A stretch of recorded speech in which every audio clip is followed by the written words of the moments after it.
പലതരം ചേരുവകൾ. ഇന്ന് ഞാൻ തയ്യാറാക്കുന്നത് ഒരു ഈവനിങ് സ്നാക്സ് ആണ്. പൊട്ടറ്റോ വീട്ടിലുണ്ടെന്നുണ്ടെങ്കിൽ പെട്ടെന്ന് തന്നെ നമുക്ക് പൊട്ടറ്റോയുടെ ഒരു ബജ്ജി തയ്യാറാക്കാം. സവാള ബജ്ജിയൊക്കെ പോലെ പൊട്ടറ്റോയുടെ ബജ്ജി നല്ല ടേസ്റ്റിയാണ്, അതുപോലെ ക്രിസ്പിയാണ്. എല്ലാവരും ട്രൈ ചെയ്ത് നോക്കാം. പൊട്ടറ്റോ ഉണ്ടാക്കാൻ വേണ്ട ഇൻഗ്രീഡിയൻസ് എന്തൊക്കെയാണെന്ന് നോക്കാം. മെയിൻ ആയിട്ടുള്ള നമ്മുടെ ഇൻഗ്രീഡിയന്റ് പൊട്ടറ്റോ ആണ്. 2 പൊട്ടറ്റോ എടുത്തിട്ടുണ്ട്. പിന്നെ മീഡിയം സൈസ് ഒരു സവാള എടുക്കുക, 2 പച്ചമുളക് കേട്ടോ. 2 പൊട്ടറ്റയ്ക്ക് 2 പച്ചമുളക് കറക്റ്റ് എരിവാണ്. പിന്നെ നിങ്ങൾക്ക് കൂടുതൽ എരിവ് വേണമെന്നുണ്ടെന്നുണ്ടെങ്കിൽ കൂടുതൽ പച്ചമുളക് എടുത്താൽ മതി. പിന്നെ ഒരു ചെറിയ കഷ്ണം ഇഞ്ചി ഏകദേശം 1 ടീസ്പൂണോളം വരും കേട്ടോ. പിന്നെ ഒരു ഇതള വേപ്പിലയും കൂടി എടുക്കുക. അത് നന്നായിട്ട് കഴുകിയെടുത്ത ശേഷം ചെറുതായിട്ട് അരിഞ്ഞെടുക്കാം. കനം കുറഞ്ഞ് അരിഞ്ഞെടുക്കാം കേട്ടോ സവാള. സവാള കംപ്ലീറ്റ് ഞാനിവിടെ കനം കുറച്ച് അരിഞ്ഞെടുത്തിട്ടുണ്ട്. സവാള ഒന്ന് നേരടി ഒറ്റപ്പെട്ട് കിട്ടണം. അതിനായിട്ട് സവാള അരിഞ്ഞെടുക്കുന്നതിന് മുമ്പ് അതിന്റെ കടഭാഗം ഉണ്ടല്ലോ, അത് നന്നായിട്ട് അങ്ങ് ചെത്തി കളയാം. ഉള്ളാലെ ഇങ്ങനെ കുത്തി കളഞ്ഞാലും മതി.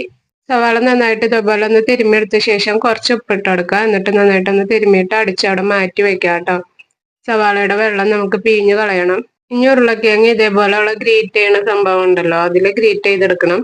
ഉരുളക്കിഴങ്ങ് കംപ്ലീറ്റ് ഗ്രേറ്റ് ചെയ്തെടുത്ത ശേഷം കുറച്ച് വെള്ളത്തിലേക്ക് ഇട്ട് നന്നായിട്ട് വാഷ് ചെയ്യാം കേട്ടോ. 2 പ്രാവശ്യം നന്നായിട്ട് വാഷ് ചെയ്തെടുത്ത ശേഷം കുറച്ച് വെള്ളം ഒഴിച്ച് ഒരു 10 മിനിറ്റ് വയ്ക്കാം. 10 മിനിറ്റിന് ശേഷം നമുക്ക് പൊട്ടറ്റോ സ്ട്രെയിൻ ചെയ്യണം. ആ സമയം കൊണ്ട് പച്ചമുളക് ഇഞ്ചി വേപ്പിലേക്ക് ഒന്ന് അരിഞ്ഞെടുക്കാം. ചെറുതായിട്ട് അരിഞ്ഞെടുക്കാം കേട്ടോ. വീഡിയോ ലാസ്റ്റ് ആകുമ്പോഴത്തേന് ലൈക്ക് ചെയ്യാൻ നിങ്ങൾ വിട്ടുപോകും. അതുകൊണ്ട് ഇപ്പം തന്നെ ഒന്ന് ലൈക്ക് ചെയ്തേക്കാം.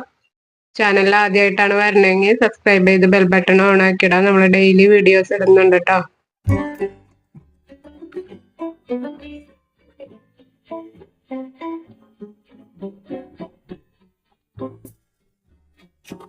ഇഞ്ചി പച്ചമുളക് വേപ്പിലൊക്കെ അരിഞ്ഞു വെച്ചിട്ടുണ്ട്. പൊട്ടറ്റോ വെള്ളത്തിലിട്ടൊരു 10 മിനിറ്റ് ആവാറായിട്ടുണ്ട് കേട്ടോ. അപ്പൊ ഞാനത് സ്ട്രെയിൻ ചെയ്ത് വെച്ചിട്ടുണ്ട്. ഉപ്പ് തിരുമ്മി വെച്ചതുകൊണ്ട് സവാളയിൽ നിന്ന് നല്ലോണം വെള്ളം ഇറങ്ങിയിരിപ്പുണ്ട്. ഇനി സവാള ഒന്ന് പിഴിഞ്ഞിട്ട് ഒരു പാത്രത്തിലേക്ക് ഇട്ടെടുക്കാം. സവാളയുടെ ഒരു കട്ടിപ്പ് പോകാൻ വേണ്ടിയിട്ടാണ് നമ്മൾ ആ വെള്ളം കളയുന്നത്. അത് നമ്മൾ വേറെ ഒന്നിനും ഉപയോഗിക്കുന്നില്ല കേട്ടോ. സവാള അരിഞ്ഞു വെച്ചതിലേക്ക് പൊട്ടറ്റോ ഇട്ടെടുക്കുക. ഇഞ്ചി പച്ചമുളക് വേപ്പിലൊക്കെ അരിഞ്ഞത് ഇട്ടെടുക്കുക. ഇനി ഇതിലേക്ക് വേണ്ടത് ഡ്രൈ ഇൻഗ്രീഡിയൻസ് ആണ്. പൊടികൾ നമുക്ക് മറ്റൊരു പാത്രത്തിലേക്ക് മിക്സ് ചെയ്ത ശേഷം അതിലേക്ക് ഇട്ടെടുക്കാം.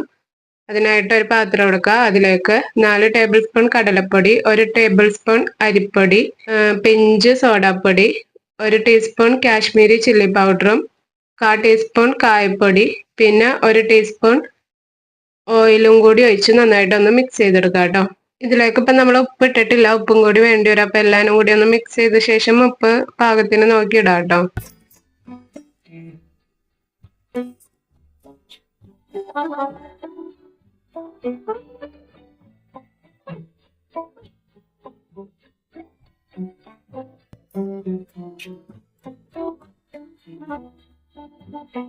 ഇപ്പൊ വെജിറ്റബിൾസും പൊടികളായിട്ട് നന്നായിട്ട് എല്ലാനും കൂടി മിക്സ് ആയിട്ടുണ്ട്. ഈ സമയത്ത് ഉപ്പ് പാകത്തിനും കൂടി ഇട്ട് നന്നായിട്ടൊന്ന് മിക്സ് കൊടുക്കുക. ഇതിൽ ഉപ്പ് പെട്ടെന്ന് കൂടി പോകും കേട്ടോ. അപ്പൊ നോക്കി ഇട്ടാൽ മതി. ആദ്യം ഒരു 1/2 ടീസ്പൂൺ ഇട്ടെടുത്ത് മിക്സ് ചെയ്ത ശേഷം പിന്നെ വേണമെന്നുണ്ടെങ്കിൽ ഇട്ടെടുത്താൽ മതി. ഇപ്പൊ നമ്മുടെ മിക്സിങ് ഇവിടെ റെഡി ആയിട്ടുണ്ട്. ഇനി ഇച്ചിരി ഇതുപോലെ എടുത്ത് എണ്ണയിലേക്ക് ഇട്ടെടുത്താൽ മതി. എണ്ണയ്ക്ക് ഭയങ്കര വെട്ടി തിളച്ചുള്ള ചൂട് വേണ്ട കേട്ടോ. ഒരു മീഡിയം ഫ്ലെയിമിലിട്ട് വറുത്തെടുക്കാം കേട്ടോ. ഒരു സൈഡ് ഒന്ന് മുറുകി വരുമ്പോൾ തിരിച്ചിട്ട് കൊടുക്കുക. തിരിച്ചു മറിച്ചൊക്കെ ഇട്ട് നന്നായിട്ട് വെന്ത ശേഷം നമുക്ക് ഒരു ഗോൾഡൻ ബ്രൗൺ കളറായി വരും. ആ സമയത്താണ് കോരിയെടുക്കേണ്ടത്. ഭയങ്കര ഒരു ബ്രൗൺ കളർ ആവണ്ട കേട്ടോ. കരിഞ്ഞു പോയിട്ടുണ്ടെന്നുണ്ടെങ്കിൽ അതിന്റെ ടേസ്റ്റ് പോവും. അപ്പൊ ഒരു ഗോൾഡൻ കളർ മാറി വരുന്ന സമയത്ത് തന്നെ കോരിയെടുക്കാം. അങ്ങനെ നമ്മുടെ ക്രിസ്പി ക്രഞ്ചി ടേസ്റ്റി ആയിട്ടുള്ള പൊട്ടറ്റോ ബജി ഇവിടെ റെഡി ആയിട്ടുണ്ട്. നാളെ മറ്റൊരു റെസിപ്പി ആയിട്ട് കാണാം. താങ്ക്